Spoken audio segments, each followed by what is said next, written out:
Hello, welcome to another episode of Profiles. I'm your host, Michael Short, and in this episode, I had the fortunate pleasure of interviewing Chris Badgett from LifterLMS. And in this conversation, we go into a deep dive on what makes LifterLMS unique in the space of courses and membership site software. And he talks about how he bootstrapped LifterLMS into a product out of an agency that he had. So we learned this and so much more inside this conversation. I hope you enjoy it as much as I do. So let's just get started.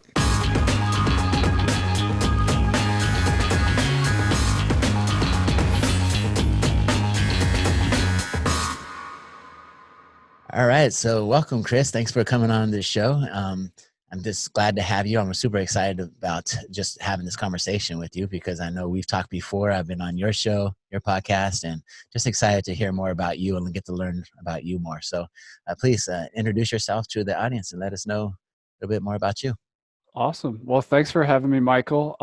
I don't really fit in a box well. I do a lot of things. I'm a WordPress product entrepreneur. I'm really focused on online courses and membership sites, and also live in the country. I say I live in the Valley, but I'm sorry, the Bay Area, but it's Belfast Bay, which is a small town on the coast of Maine. It's not San Francisco Bay, but yeah, I'm super passionate about learning entrepreneurship and marketing. Those are some of my favorite topics, and I love helping other leaders become leaders and other marketers level up their game.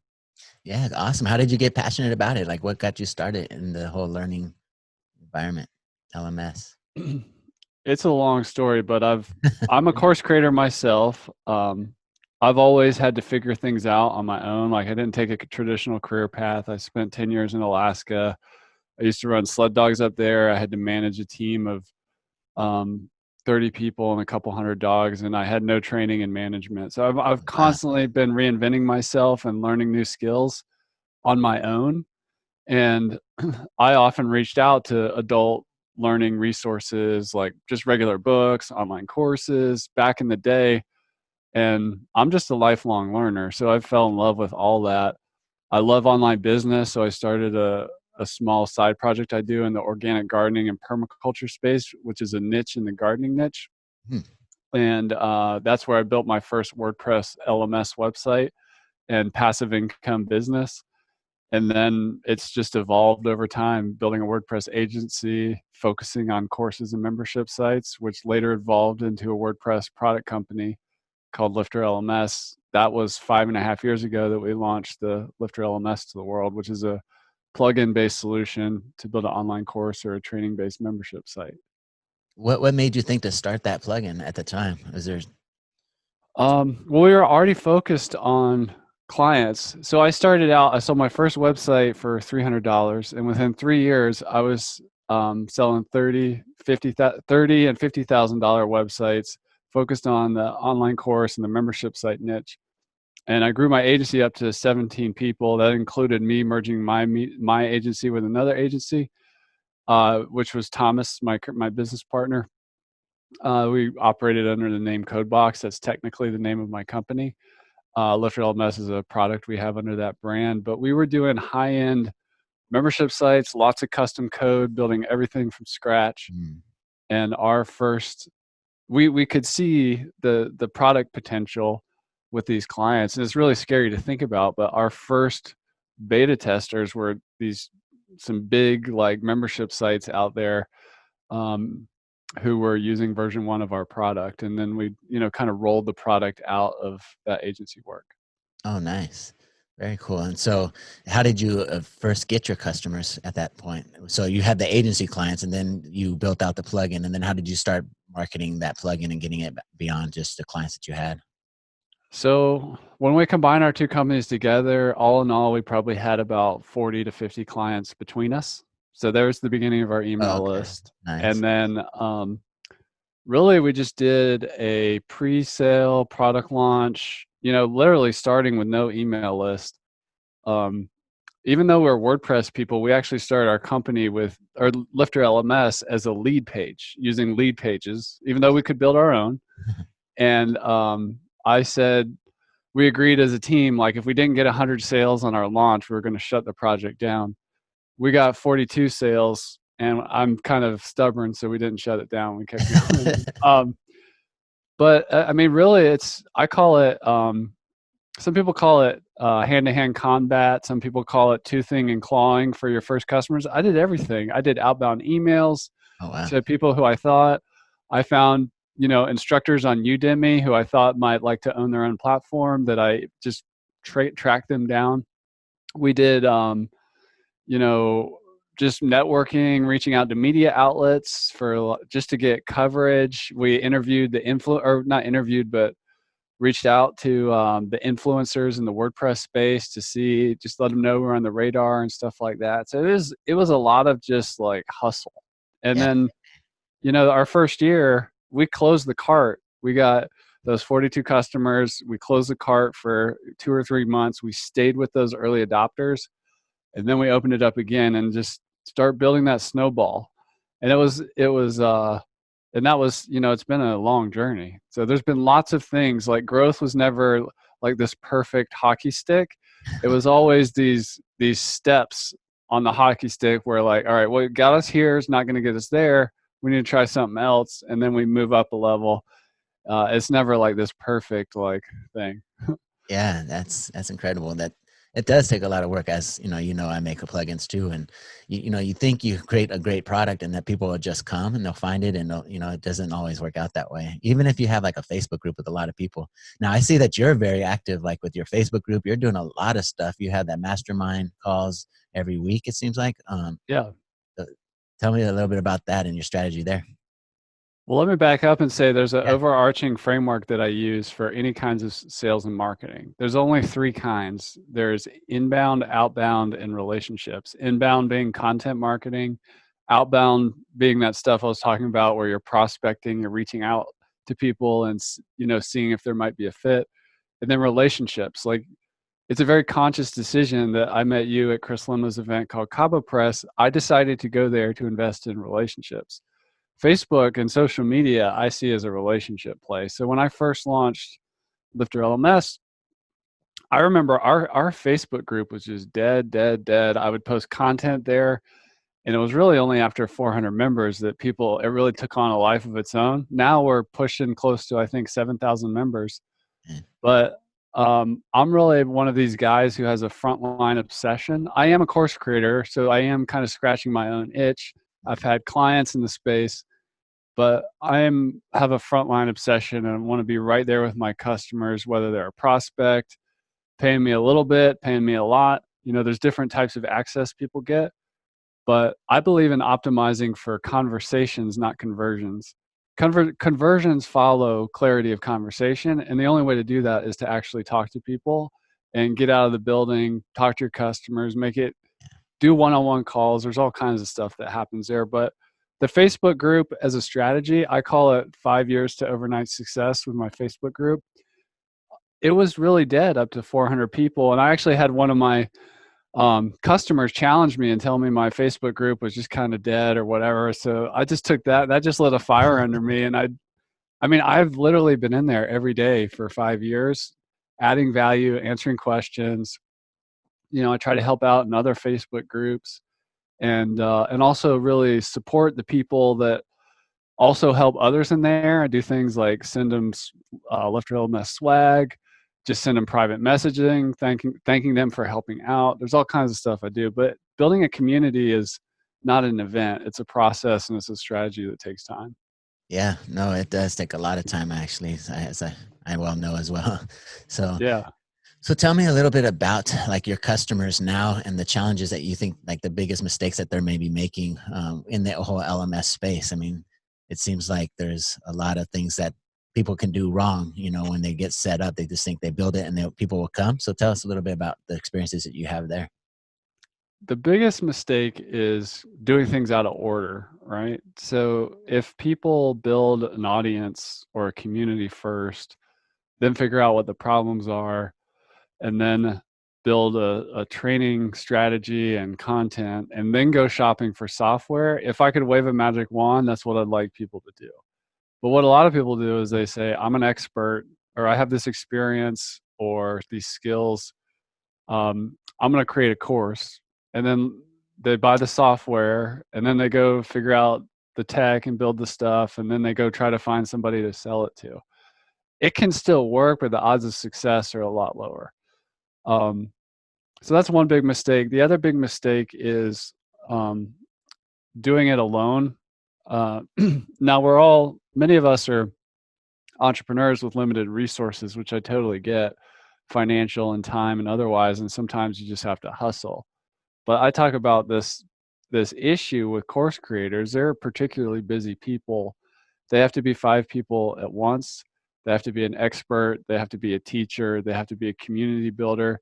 They have to be a technologist, and they have to be an entrepreneur, which includes the marketing inside there. Unless you're a unicorn, you don't have all those skills together, which is why a lot of times people overvalue the particular hat they're strong at. Like, oh, I'm great at building websites, or I'm great at tech, or I'm great at marketing and building businesses, or I'm great at teaching, or I'm just this profound subject matter expert. But you got to have a base level across all 5 of those hats to really have any real chance of success. And the quickest way to expand that competency is to bring in people that aren't just like you, that have those skill sets, especially where you're weak. So that's the biggest mistake. And that's the third mistake I would just say is, this is a basic entrepreneurial thing, is people not validating. People go inside of what I call the course creation cave.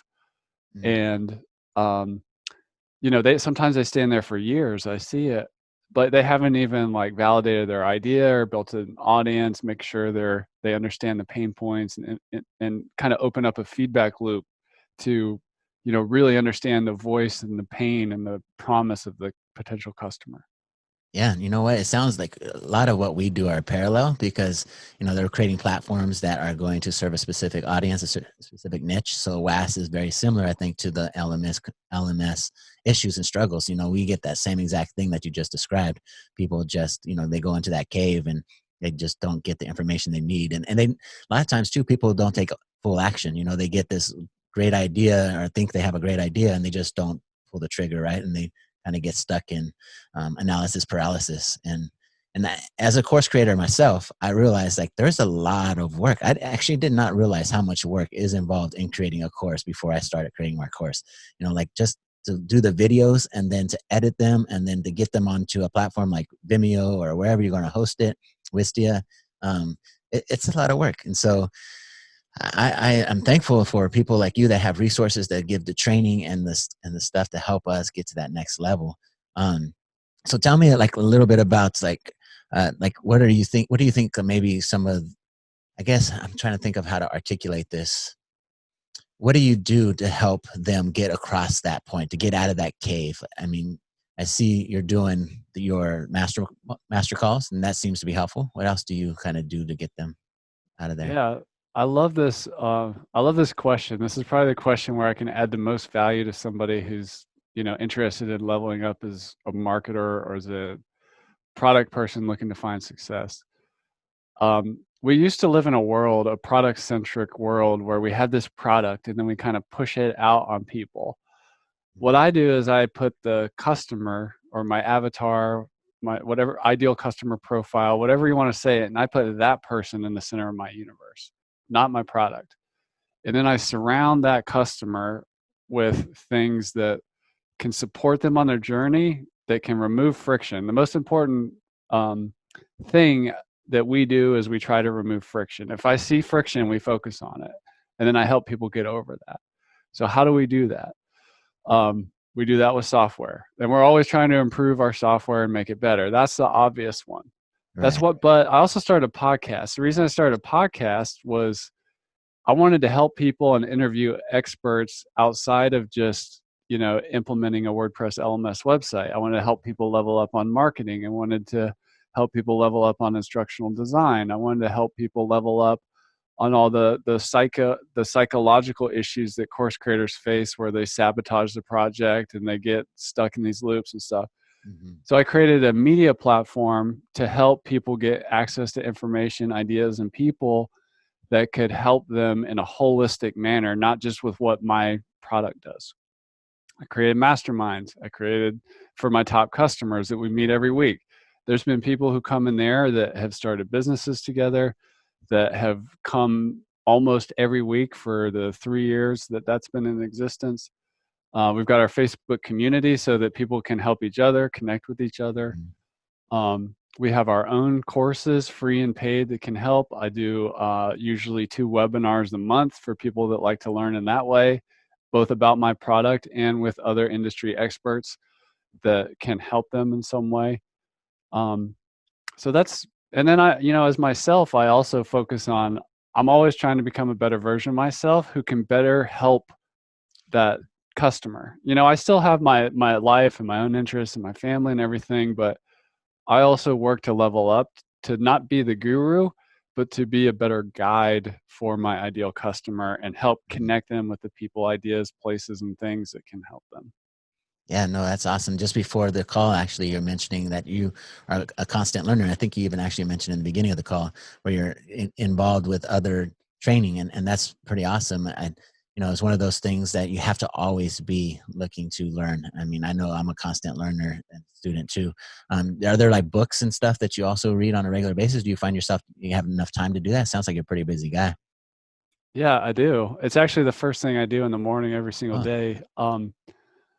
I have this whole morning routine. I won't get into it here. It's super long, and I've been working on it for over a decade, but I listen to at least 2 hours a day of either podcast episodes or audiobooks that are helping me learn. So sometimes I say one of the tricks to my overnight success is 10 years of just audiobooks and podcasts while I do my morning exercise in the morning, which takes about an hour. So I start my day with learning, and then I make time like for bigger chunks to like get out of my home office and go to conferences like where I met you and connect with other entrepreneurs on a similar journey so that we can kind of level up, learn together, and get the benefits that comes with, masterminding or just being with your peers.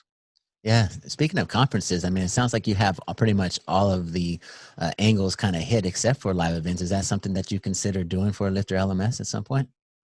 Yeah, Lifter Live has been in the works for a while. Nice. I haven't. One of the struggles I have with that is my platform is so international. I got people all over the world. I have customers in 131 countries, and my audience is very broad. So I started working on like a live virtual event, and I've run some smaller versions of that. But I'd like to do Lifter Live at some point. I'm also a pretty introverted guy. So like the idea of getting on stage, like, hey, it's Chris's, course hacking live or whatever. Like, I would probably roll it a little differently, just in my personality style. But or maybe a smaller like kind of mastermind event or something with like people who really want to invest and go deep and connect. Like a retreat or something like that, Something maybe? like that would definitely be my style. And I like, I'm a pretty nature connected guy, so I love going to like cool locations where maybe the cell phone doesn't even work that well, and you have all these people who are kind of into growth and just connecting and learning from each other. That sounds like a lot of fun. I've been meaning to organize it. Give me a couple years and it will have happened, I'm sure. We need to like partner up on that because it sounds like it'd be a perfect fit for camp, right? Like that last Yeah. camp. It's like that's what I kind of intend to do as well, is to have some Yeah. sort of nature-based live event type of thing. In fact, I saw some guy on Facebook that has like he was in the process of purchasing this big land, like a lot of land in Texas, and it's like a retreat place he's going to have. It's got a swimming pool, it's got a bunch of different dorm rooms and all this stuff. And I'm like, that's what I would like to have one day. Something that's out in the wilderness that you can just come together and mastermind and just like spend a week together and get shit done, right? I was actually thinking, so I live in Maine. Maine has tons of islands. I'm on the coast. I was actually lately, my latest fantasy is buying one of these small islands and like building the ultimate Compound. like offsite for companies or mastermind retreats, just like a compound where it kind of forces you to like unplug a little bit and also spend time with your peers and everything. So That'd be awesome, man. yeah. I would sign up. Let me know when. All right. So let's see. I'm gonna edit this because I just got freaking distracted. This guy. Close this out. Sorry. So we're talking about their mastermind, like having like this retreat stuff. Tell me like a little bit more about Hold on, I gotta get my thoughts. I'm gonna do that again. I had a question when you were talking about your retreats, and it totally slipped my mind. This guy was okay. What was my question about the retreats? Son of a bitch. Okay, I know what I'll say. All right. So I agree. That'd be awesome to have something like that, like a compound. I would totally want to do something like that. Now, I mentioned us maybe partnering together, doing something with Wascam. I think it feels like there's a good fit just between us, whether we actually go through with it or not. We have like similarities with parallel and whatnot. And I guess my question to you is, where do you see, from your experiences, how do you see like LMS fitting into the space of WAS? Because I think that's the direction it's ultimately going to go, because there's more and more people that want to be course creators, but they don't really know how to do it, or they don't have the technical chops to build it out themselves. So having a developer build out a WAS system with the ability to have them create their own courses, what do you think about that? I have a lot of thoughts about that. So in the very beginning of my course creator journey, this is back when I was living in Montana, I challenged myself to create my first course in one day. So it wasn't going to be fancy. And I was actually house sitting at somebody else, or I was pet sitting somebody else's house. So they don't even know that I used their kitchen to film. But I created I went to the store, I got a bunch of ingredients. I love cooking. And I got a bunch of eggs and stuff, and I know how to make omelets. I had somebody teach me how to make really awesome omelets. Okay. And I went to this house, I set up my video camera, and I created what I called the Poet Omelet Method, which Poet stands for perfect omelets every time. And I created 6 recipes, basically 6 lessons, and I put my course up on Udemy, celebrated. And this is like way early days. Like I'm talking like 2011 or 12 or whenever it was. So Udemy is a course marketplace, and that is a place where Udemy owns a website that other course creators can come to, basically launch their course, sell the course, and then Udemy kind of manages the tech, and they have affiliate system and all this stuff. And Udemy, when they launched, I may get my numbers wrong, but I think they had something like $8 million in funding or whatever. And I've always been blown away that you can essentially, so in 2013, I believe it was, I created my own Udemy style site in this organic gardening niche. I partnered with experts all over the world. I still have that project running, and they were teachers on the platform. And I would actually travel to them and film these like workshops happening in different parts of the US. I even went down to Costa Rica and spent a winter in the jungle and filmed this big thing down there. But what people wanted, and I wanted it back then, is I wanted a Udemy clone, but I wanted to own it. I wanted to do it on WordPress. And people wanted that for a really long time. And you can do it, but my version of it back in 2013 or whatever was pretty raw. I have to do a lot of stuff manually. WordPress hadn't evolved. There weren't great LMS options out there. And but now look at where we're at. This is why I was so excited when I met you and started learning more about WAS. Is if you want the opportunity to build a niche Udemy site, or Udemy style site, or a course marketplace, where either as the main event or as a side event to whatever your offer is or whatever your niche is, I think is massive. Mm-hmm. And we talked about the 5 hats. The reality is building a WordPress site from scratch and working with page builders and doing all this stuff and all these plugins, it's a bit too much for a lot of busy experts. Mm-hmm. So if they could either have sign up for a WAS platform that gave them a lot of the benefits of WordPress but without the hassle, there's such a big opportunity there. And I can just see this opportunity exploding. I mean, if somebody's in a niche, so big 3 niches: health, wealth, and relationships. Mm-hmm. Let's pick a niche, real estate. That's under wealth. And let's pick a particular target market. Let's pick let's say the residential real estate home flipper, right? So if I build a coaching program or something for these people, I'm going to create courses for them. I'm going to do maybe coaching calls, webinars, maybe have a mastermind retreat. And I'm also going to give you a business in a box for your real estate site that's designed to help you get buyer leads for your flipped homes in your geography.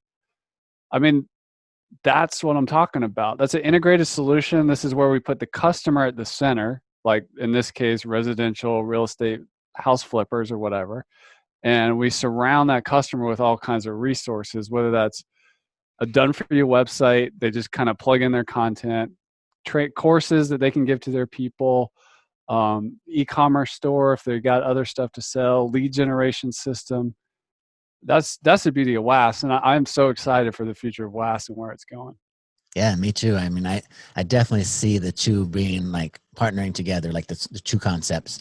I had the light bulb moment for myself when I went to PLF Live, which is Product Launch Formula Live. Have you heard of that one with Jeff? I have, yeah. Yeah. So I was there, and that one of the things they have you do is go and talk to the people next to you, just to get people to start, conversing and stuff. And one of the things I realized, I didn't have no idea that was my target audience in that room. I was thinking my target audience are developers that are, know enough to build out their own website, and they can build out whatever niche they want. But I started to realize the bigger picture really is for course creators. I mean, the majority of the people I would say in there, at least the ones that I connected with, or course creators, and it just makes sense. They have an audience already, and why not supply that audience with the website, right? And so like you're doing the training, doing the website, it just makes perfect sense. Yeah, I mean, that the course creator or the expert industry or the coaches, whatever you want to call it, it's huge. And I think we're actually still early days, and with what's happening in the world with so much uncertainty and change happening faster and faster and whatever, lifelong learning and people changing careers and all this stuff is only going to accelerate. The snowball is just getting bigger and bigger. So I totally agree with you. Yeah. And one of the cool things, like even like from a personal experience, like, I feel like I have a pretty good grasp on a lot of those 5 hat things, and I'm not the unicorn. I'm sure there's plenty. You might be. They're out there. I mean, you're pretty good. So. There's plenty for me to learn, always learn. But yeah, where was I going with that?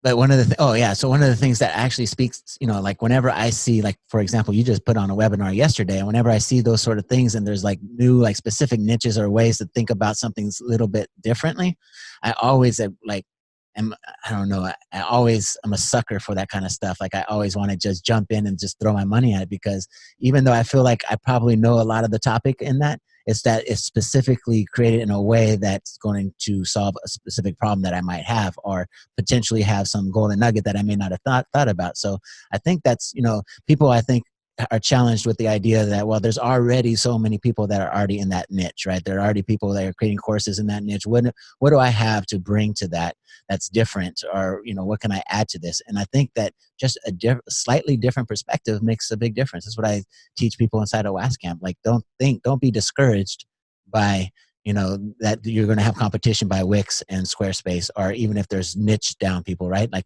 I mean, you probably have experience with that as well, with some of your customers probably being challenged with that concern. Totally. And even me, like, I entered a market with 400 competitors. You know how many LMSs are out there? Like, and there's definitely not as many in WordPress, but it's all about niching, and there's only one you. And, when we put the customer at the center and not our product, the way we surround them with help and support and remove friction for them can become a truly unique model that builds a really unique brand. Because as I like to say with courses, you can sign up for masterclass.com or whatever it's called and learn like comedy from Steve Martin, and learn how to negotiate from Chris Voss, and learn how to start a business with Sarah Blakely from Spanx. And it costs $15 a month. But they're not going to jump on a call with you and help you sort through your problems. They're not going to run webinars. You can't send them an email.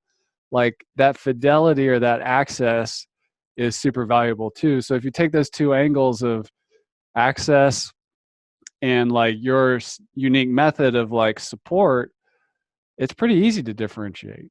It really is. Yeah. As you're talking here and you say you're an introvert, I have to say you're quite articulate and you communicate very well. I don't know why you would think you're an introvert. Like, I think you'd do great up on stage. I come off as an extrovert, but on the internet. But I'm just a guy alone in my office right now, talking to a friend through the webcam. True. But yeah, I mean, an introvert gets their energy from being alone. An extrovert gets it from being around people. But that's why I would build my perfect mastermind retreat would be on an island with like 30 to 50 max there or whatever. So I'm ready to sign up. I would consider myself also an introvert. I'm not, it's very hard for me to get on camera, to be honest with you. Like, I don't like this stuff, but it's what you have to do in today's day and age, right? To get out there and get your product in front of people. And totally. Video is huge. I mean, I was an early adopter of video, and I'm passionate about photography. I used to do a lot of rock climbing. I've even done some big wall mountaineering stuff. I was that annoying guy in my climbing groups with like the video camera and the camera. I'm like, hold on a second. And like, we're in the middle of some situation. And I just fell in love. That's where my video passion came from. I had no idea it would end up here. But video, if you're going to do anything online and you're looking to communicate, especially at scale, you can't beat video. I mean, there's definitely audio is awesome, podcasts, everything. But video is such an important tool in today's online business world. It really is. And for those that have like the gift of gab and the capability that are extroverts and then get their energy from that, then lucky them, because it's very challenging for us introverts. I can speak for myself at least. So, and you just have to start too. Like, I mean, I don't go back and I don't really look at my old videos. I'm almost on episode 300 of my podcast. I don't even go back. If I went back and I looked at like episode 20 or something, I would be like, whoa. But it's just practice. It's just putting in the reps and the sets. Yeah, that's what I keep telling myself, and that's why we're here, right? Yeah. Well, very cool. I think we're just about up on our time. Is there anything that you want to speak about in terms of LifterLMS, maybe some promotions or things that you're doing that you want the audience to kind of know about?